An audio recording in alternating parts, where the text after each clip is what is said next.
Hello, Ashley. How are you? I'm good. How are you? Very well. I'm very well. So Ashley is my guest today. This is my podcast. This is Not a Snow Day, which started as an education podcast during the pandemic, and it is really kind of finding its way in these uncertain times, which is maybe a metaphor for what we're all doing, which is finding our way in uncertain times. As I've been doing some reflection, I wanted to try and use this platform to amplify and echo some other voices, some perspectives that I need to learn from, and I thought maybe other people would benefit from. So I reached out to a person I admire, a person I've known for a long time. This is Ashley Rosenthal. And instead of me telling everybody who you are, why don't you tell us a little bit about yourself and what you're about, who you are? Sure. So I've known Mr. Ozar, who I still can call him Mr. Ozar in my mind, for 20 years now. I was one of his students at North Farmington High School, super, super proud Raider alumni. And I live in New York City now. I found my way here about 7 years ago, and I actually work in software. I sell technology to enterprise companies. So really, really cool, fast moving space. I love it. And yeah, it's not what I pictured myself doing, but it's what I do, and I couldn't be happier. That's awesome. I was asked by a family member, like, how do you know her? I was like, well, when I was the dance team coach, I didn't know more about that. It's true. So we way back. So Ashley, how do you identify in the world, both racially and culturally? Like, what is your background that you see the world through? Yeah, it's a really actually interesting question. For me, just as my background is so diverse. So my mom is mostly Black, although my grandfather is half Irish. My great-grandfather came over from Ireland through Ellis Island, and her mom is Black. So I'm mostly racially Black. But with that, I do caveat, my mom raised me as a single mom for most of my life. And so my biological father's family was really never a part of my life past, I would say, kindergarten, first grade. And so my mom's side of the family really is like the family that I know.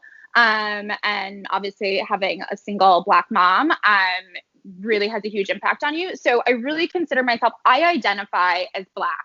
If I'm filling out a form, I fill it out as African American or Black. And I don't really, although I don't consider myself, I don't really identify as mixed race, at all.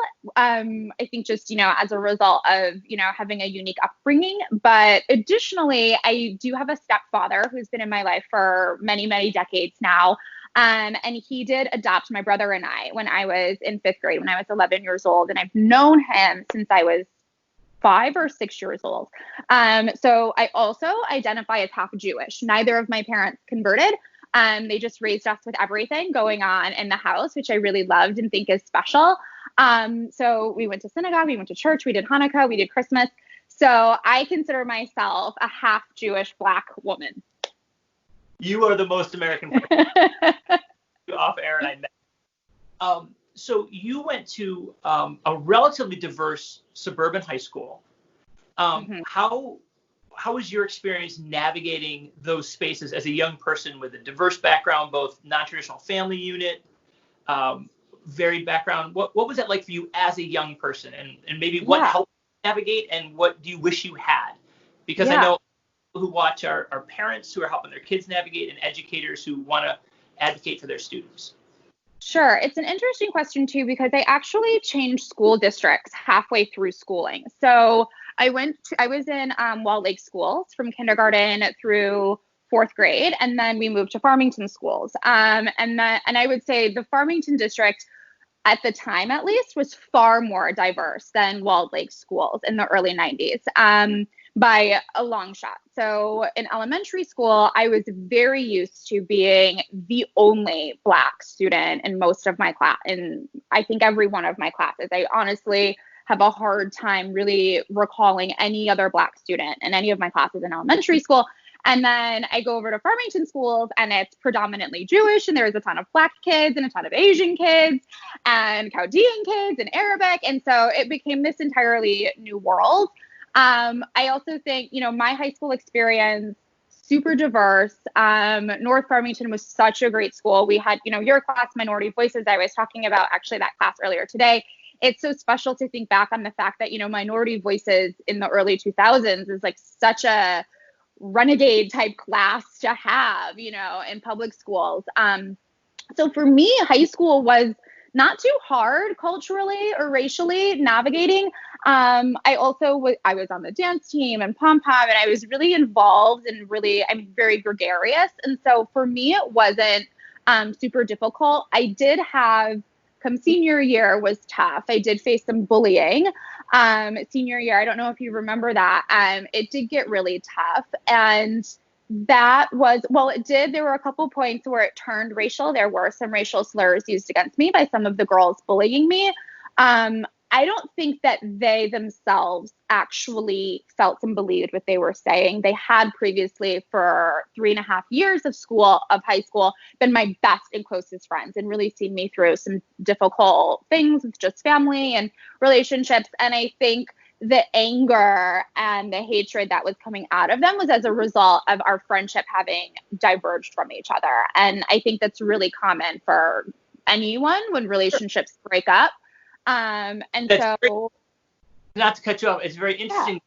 Yeah. Available to a hurt person, it was those racial pieces that if they were looking, if a person wants to hurt a person, there's lots of ways to do it. That was something those were words they knew. That was language that would work.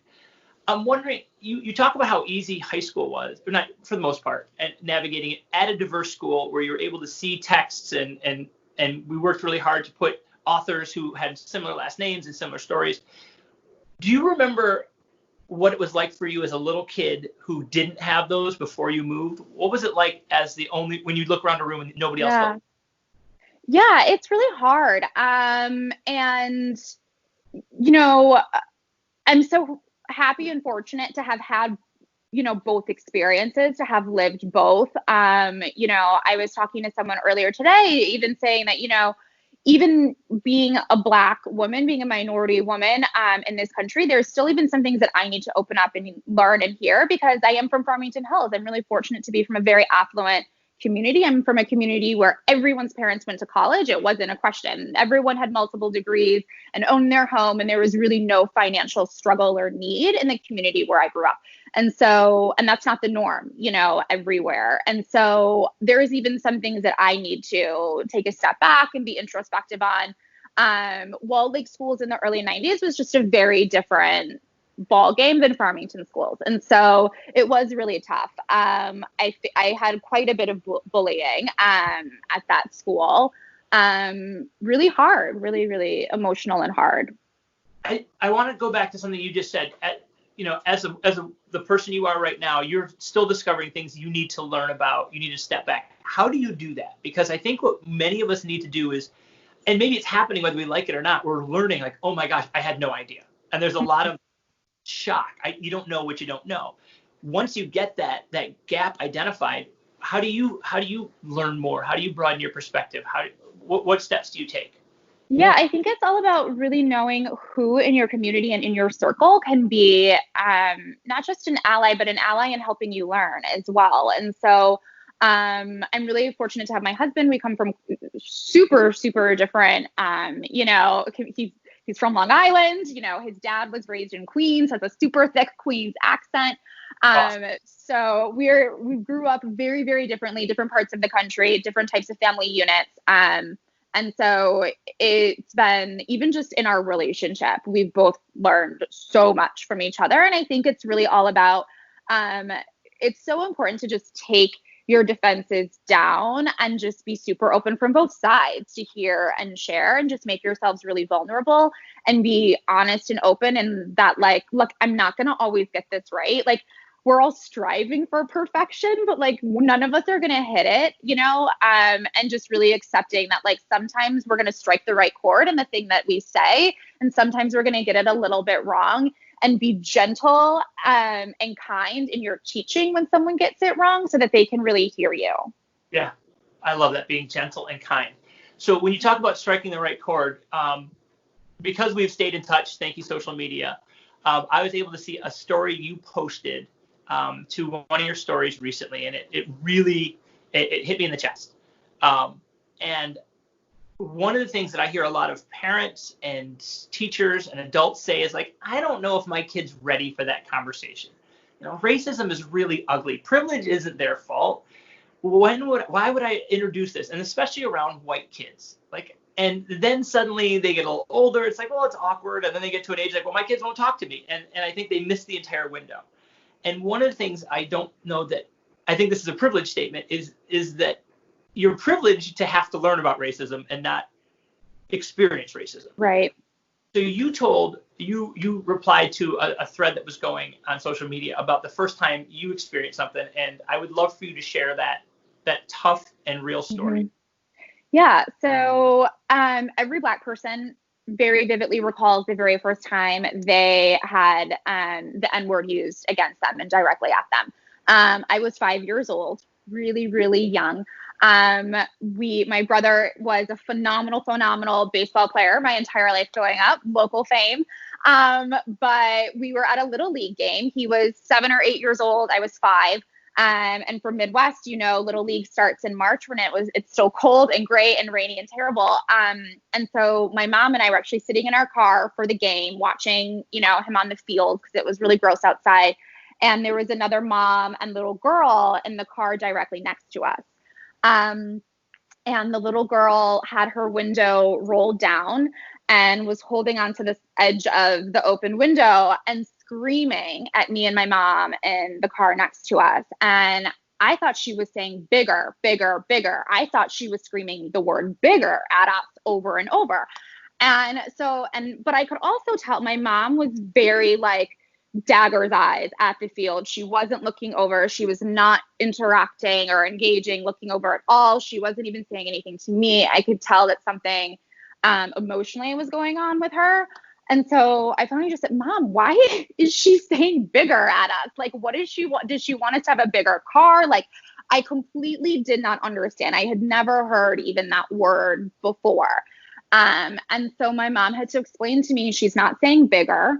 She's saying nigger, and we're Black. And that's a mean word that people use when talking to Black people because there's just people that don't like us.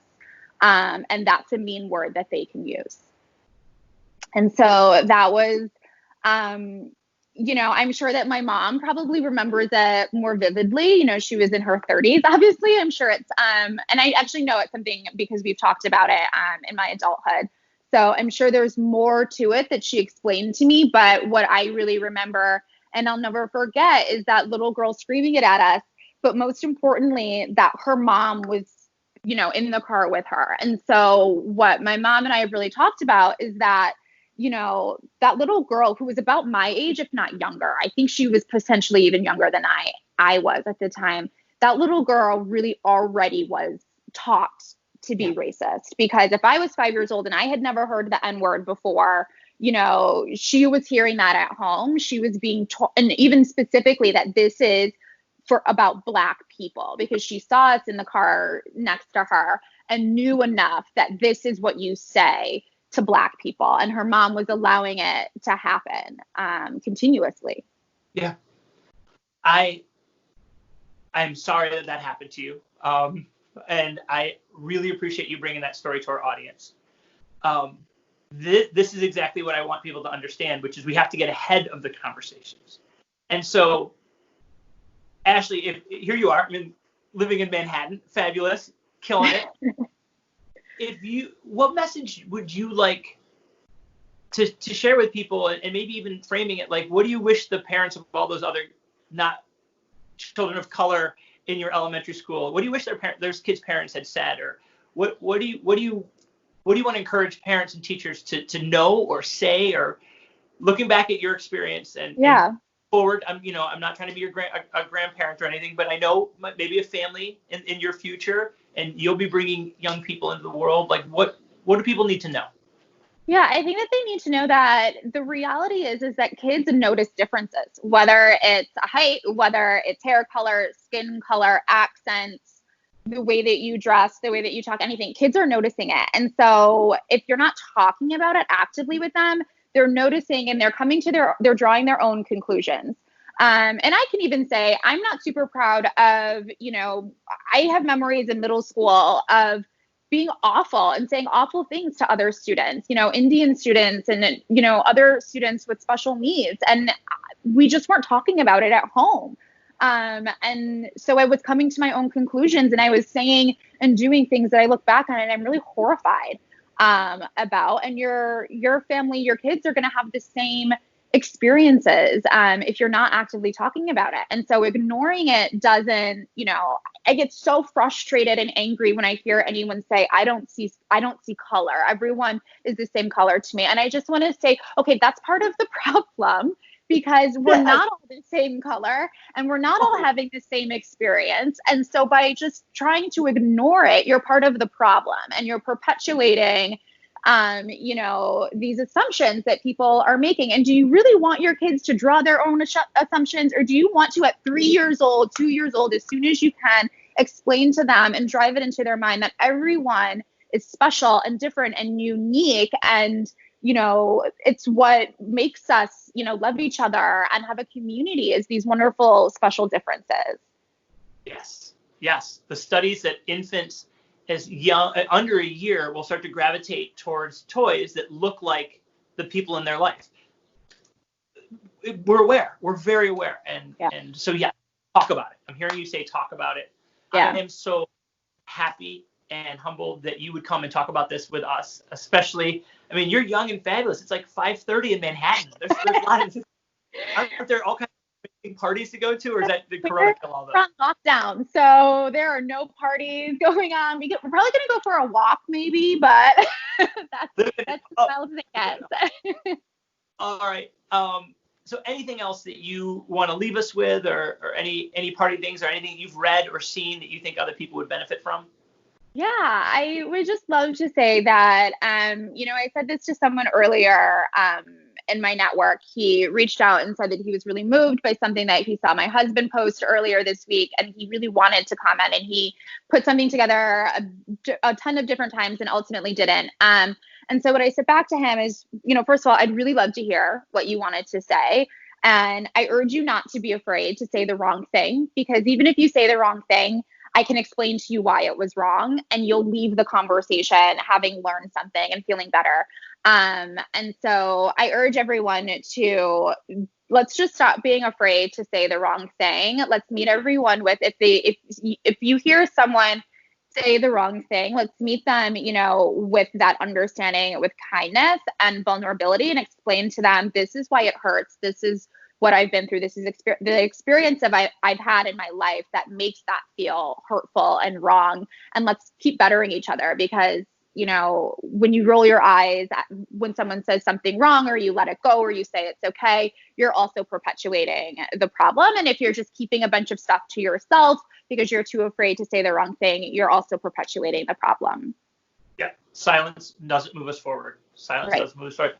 I am proud of you and proud to know you. Thank you. Thanks so much for spending your time with us. Do you want to do the subscribe, comment, like the video? That's kind of tradition if you want to. Yes, please subscribe to this channel, like the video, like this channel. I'm so excited to be here. Keep watching, please, and comment. Always. And then I'll drop your social media down below so people can check out some of your amazing stuff. I love your stream, but I always feel underdressed. I see how you put together every day. I gotta do better. Yeah.